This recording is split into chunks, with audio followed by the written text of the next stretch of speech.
Okay, what we're doing out here today, I just thought I'd come out here and check everything out. Man, with this weather the way it's been, I just haven't been able to get anything done. That, and we don't have a whole lot of extra money this month. Our heating bills were just outrageous over the winter time, and we're just now kind of crawling out of it just a little bit. Natural gas is what we heat with, and it's been like $350 a month, so it's hitting us pretty good.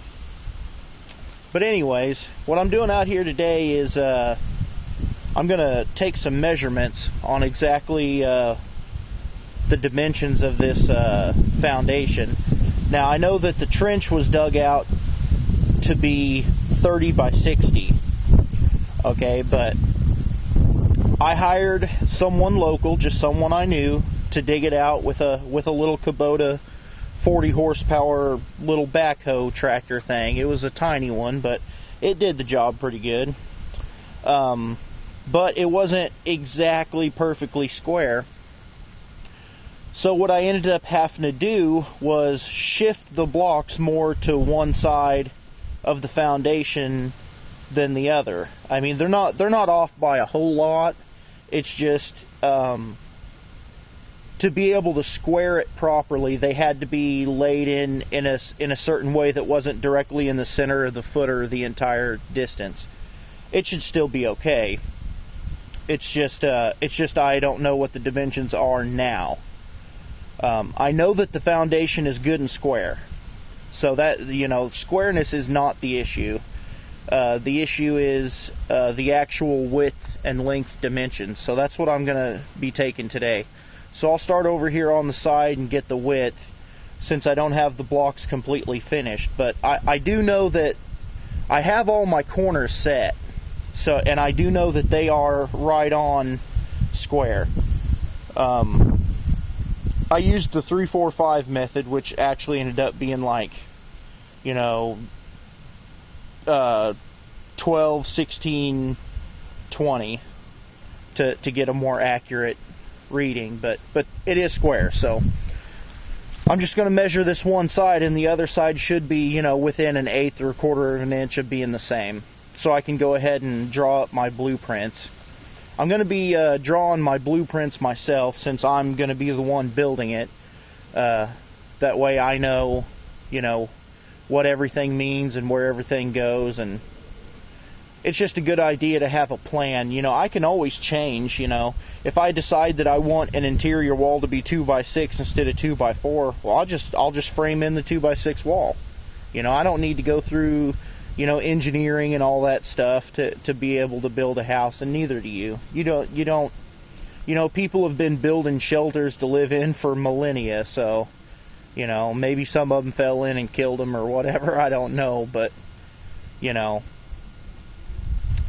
there's actually a good video on YouTube.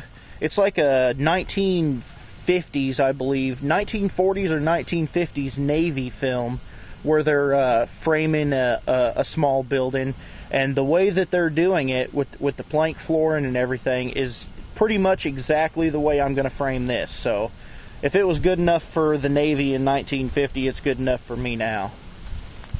So let me go ahead and get some of these measurements.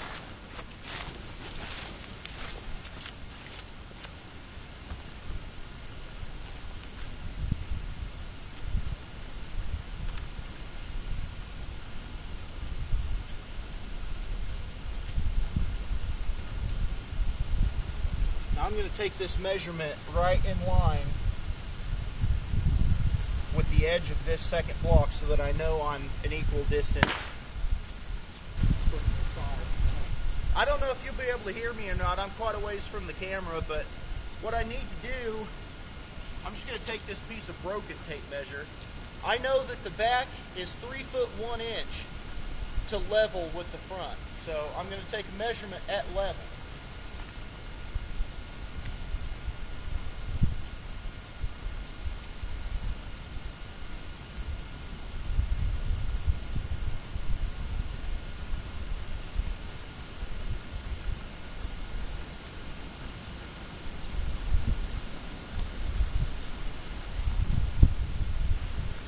29 feet 9 inches. Alright, now what I'll do is I'll move you all over to the side. Okay, now I'll just take this back measurement. I've got a third block set up on that corner down there, so we should be able to get an accurate measure. Man, it's muddy out here.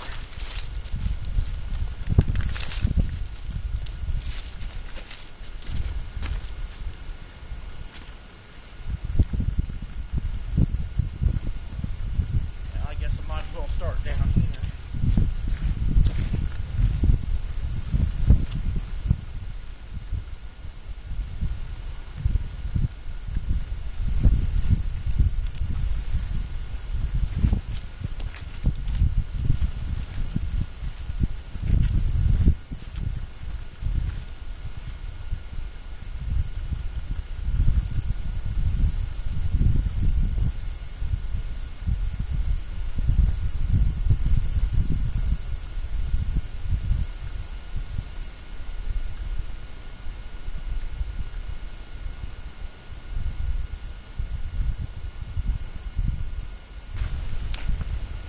Man, it's cold out here. Now watch that drop down in the block. Okay, that was 60 feet 1 inch.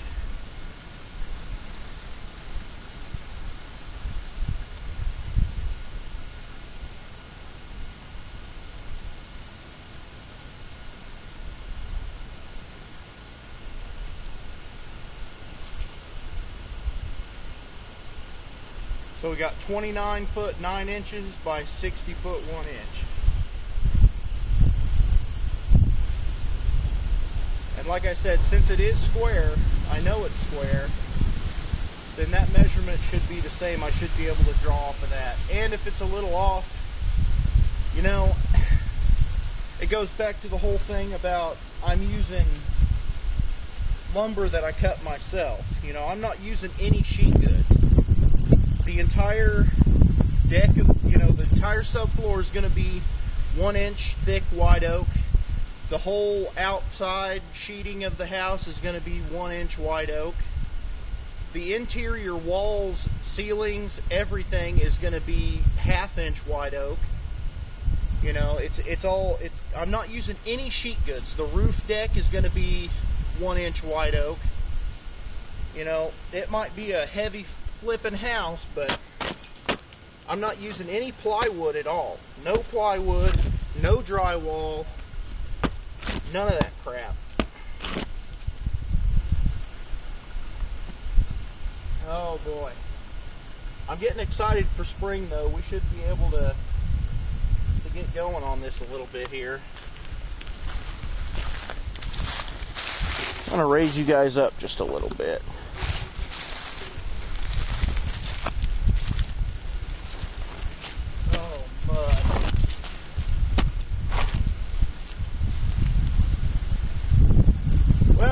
We're getting pretty excited for spring, ready for it to warm up a bit so I can fill these cores with concrete that have rebar, and then go ahead and lay out my J-bolts and fill those cores. I'll try to make sure a lot of the J-bolts are in the holes that I'm already filling with the rebar, so I can kill 2 birds 1 stone, save a little bit of money.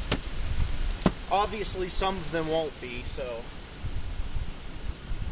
you know, like over here, I'll probably have to put probably 2 in between those rebar and everything, so.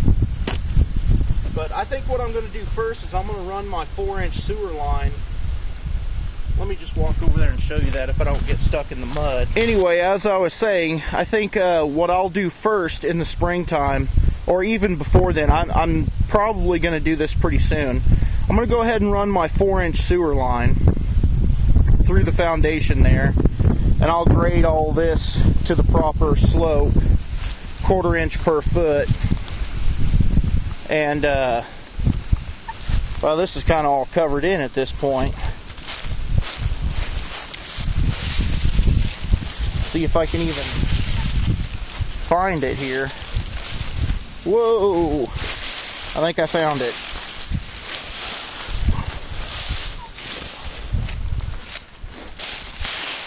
Yeah. Alright, so there's the manhole cover, or the inspection cover.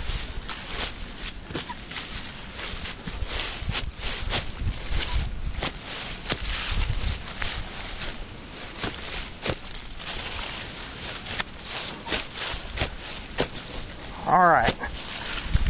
And there's where it ties in. Starting to get a little bit buried up here, so I'm going to have to do something here. Get it done. Anyway, there's the tie-in for the 4-inch line. I'm just going to go ahead and lay the 4-inch line and put it through the foundation and go ahead and get this trench covered in.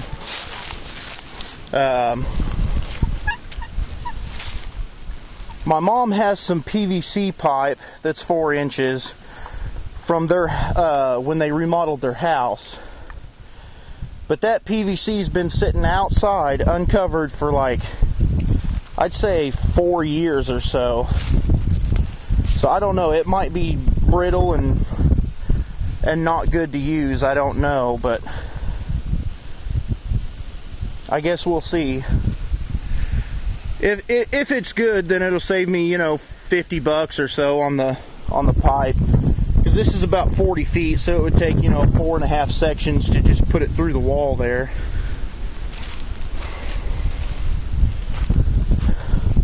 And then I'll just leave it kind of sticking through there just a little bit, and I'll go off of that. But I don't know, I guess that's it for now. Lots of work to do, but it's coming along. I do what I can do when I can afford to do it, and that's about all I can do. I appreciate everyone's patience with, you know, how slow the progress is going and everything. It's just, you know, number one, it's the weather. Number two, it's money. You know, it's...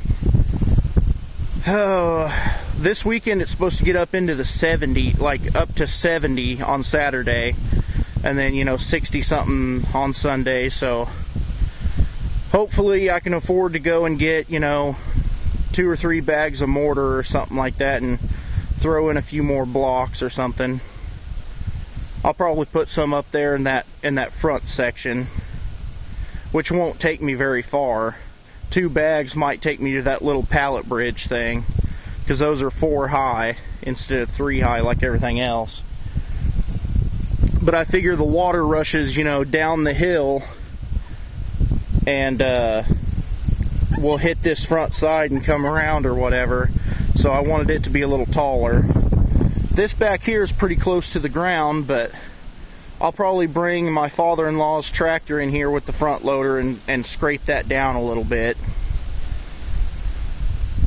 So, I guess that's it for now.